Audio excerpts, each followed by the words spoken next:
الرحیم۔ تمام دیکھنے اور سننے والوں کو علماء ٹی وی کی جانب سے سلام عرض ہے۔ میں ہوں آپ لوگوں کا میزبان عقیل بہلول، آپ لوگ دیکھ رہے ہیں علماء ٹی وی۔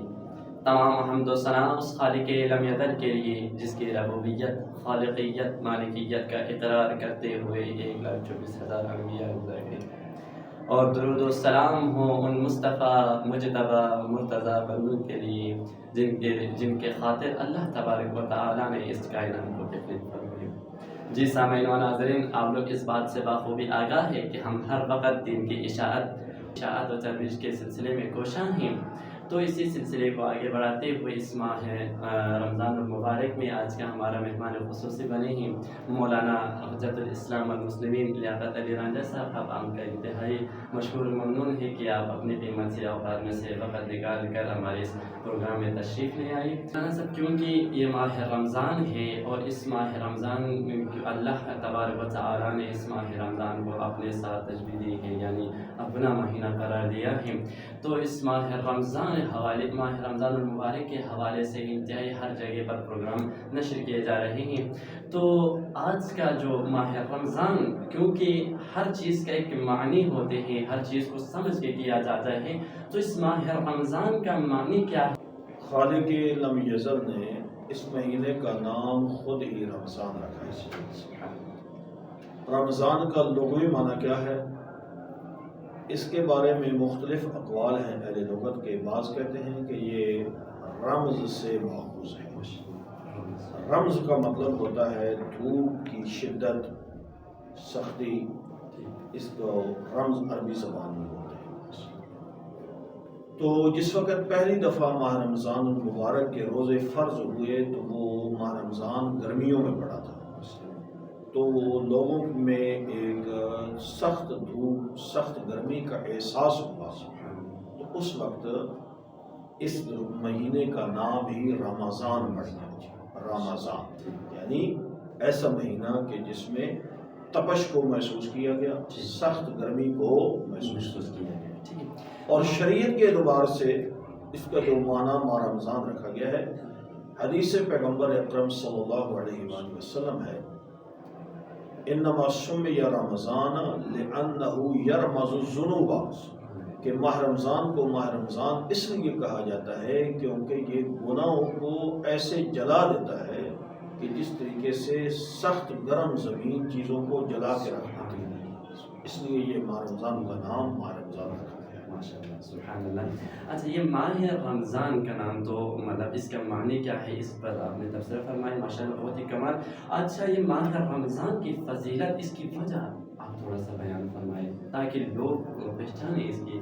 ماہ رمضان المبارک کی جو فضیلت، میں نے وہی آیت مجیدہ پڑھی ہے، اس میں بالکل واضح ہے کہ اس میں ایک خالق کائنات کا عظیم کلام نازل ہوا جو معجزہ عبدی ہے، جو تا قیامت بندوں کی ہدایت کا سامان لے کر آیا ہے، جس کے قصے کبھی پرانے نہیں ہوتے، جس کی تعلیمات پرانی نہیں ہوتی، اور ہر دور کے لوگوں کے لیے وہ باعث ہدایت اللہ کا کلام قرآن مجید نازل ہوا ہے۔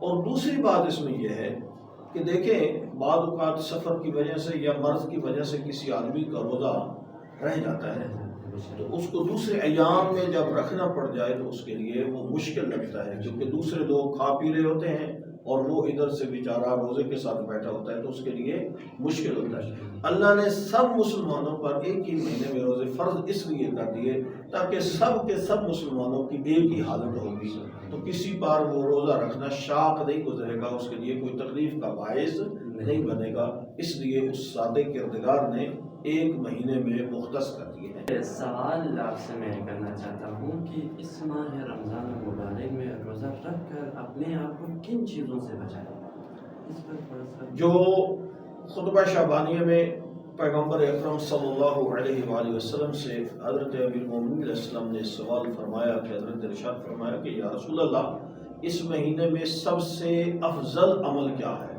تو حضرت نے ارشاد فرمایا کہ افضل الاعمال فیہ الورع عن محارم اللہ، اس میں سب سے بہترین عمل یہ ہے کہ اللہ تعالیٰ کی حرام کردہ چیزوں سے اجتناب کیا جائے، یہ سب سے بہترین عمل ہے. یعنی دوسرے حدیث مبارکہ میں ہے کہ آپ کے صرف اور صرف یعنی کھانے پینے سے رکنے کا نام روزہ نہیں ہے.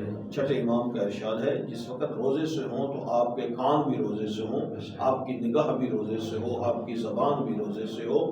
یہ سب سے بہترین روزہ یہ ہوتا ہے، کامل روزہ یہ ہوتا ہے کہ انسان کی زبان، انسان کا کان، انسان کی آنکھ وہ بھی روزے سے ہو اور اللہ کی حرام کردہ چیزوں سے اجتناب کرے.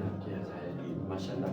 تو ماشاء اللہ آپ اتنے کمال کے جواب دے رہے ہیں، تو ایک اور سوال کرنا چاہتا ہوں کہ 30 روزے فرض کرنے میں اس میں کون سے حکمت عملی ہے؟ یہ 30 روزہ ہی رکھنا ہے اس پر؟ میں نے اس کے سوال کا جواب پہلے سوال میں ہی دے دیا ہے. وہ یہ ہے کہ 30 روزے فرض کیے ہیں.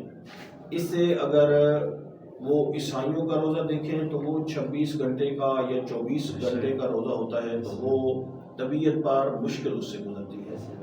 جبکہ اسلام میں روزے کا جو حکم دیا گیا ہے وہ یہ ہے کہ طلوع فجر سے لے کر غروب تک روزہ رکھا جائے، جس کا فائدہ طبیعت پر ہے لیکن اس کا کوئی نقصان نہیں ہے، کوئی نقاہت پیدا نہیں ہوتی، کوئی اس کے لیے یعنی جسم پر کوئی برے اثرات مرتب نہیں ہوتے، بلکہ اس کے فاسد مادے تو خارج ہو جاتے ہیں. 30 روزے اس لیے مقرر کیے گئے ہیں کہ تاکہ زیادہ روزے فرض کیے جائیں 6 مہینے کے، تو صاف ظاہر ہے کہ وہ 6 مہینے انسان بھوکا پیاسا رہے تو وہ اس میں جسم میں نقاہت پیدا ہو جاتی ہے. بڑی وجہ یہ ہے.